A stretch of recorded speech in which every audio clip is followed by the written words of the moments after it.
ఏదో తేడాగా ఉందేంటి? ఏమైంది అమ్మమైన ముఖం లెక్క పెట్టినావు? నాకన్నా చిన్నోళ్ళు నాకన్నా పెద్దోళ్ళు 70-80 ఏళ్ళ ఆంటీలు కూడా బండి నడిపిస్తారు. వాళ్ళని చూసింటే నా తలకాయ ఎక్కడ పెట్టుకోవాలో నాకే అర్థమవుతలే. నా బతుకు. అయితే ఏమైంది మరి? అయితే ఏమైందా, ఆంటీ హైట్ చిన్న ఉంటది, బండి కింద కాలు పెట్టడానికి కూడా అందదు. అయినా సరే ఇంత హీల్స్ వేసుకొని బండి నడిపిస్తుంది. నాకు బండి నేర్పియే అంటే నేర్పియవు. కనీసం బ్యాలెన్సింగ్ చేసుకునే బండి ఉన్న బాగుండు, నేనన్నా నేర్చుకుంటుంటే. ఎక్కడికైనా తీసుకపోమంటే తీసుకుపోవు. నీకు బండి నేర్పియాలి.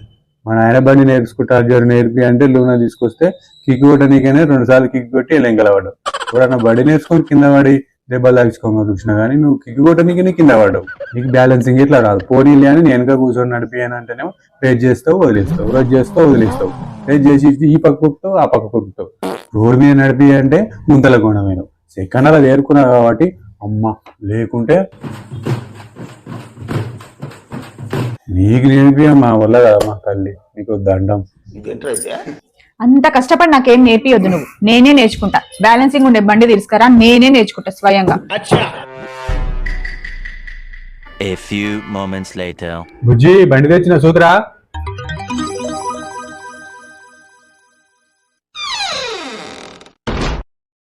వచ్చినావా? ఇగో బండి 3 పయ్యల బండి, మంచి బ్యాలెన్సింగ్ ఉంటుంది. ఇక కట్ ఆన్ చేసుకున్నామంటే ఇగో ముందరికి వస్తే ముందరికి పోతుంది. ఇగో వెనక్కి కొట్టినావు అంటే వెనక్కి కూడా వస్తుంది. మంచి బ్యాలెన్సింగ్ ఉంటుంది, 3 పయ్యలు ఉంటుంది. ఇగో హారన్ వస్తుంది, హారన్ కొట్టుకోవచ్చు. నీకు బోరు కొట్టకుండా మంచి పాటలు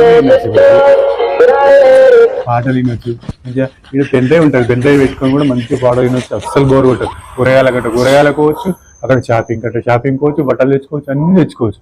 నాతోనే ఏం పర్లేదు, నీకు ఇష్టం వచ్చినాక వాడుకో.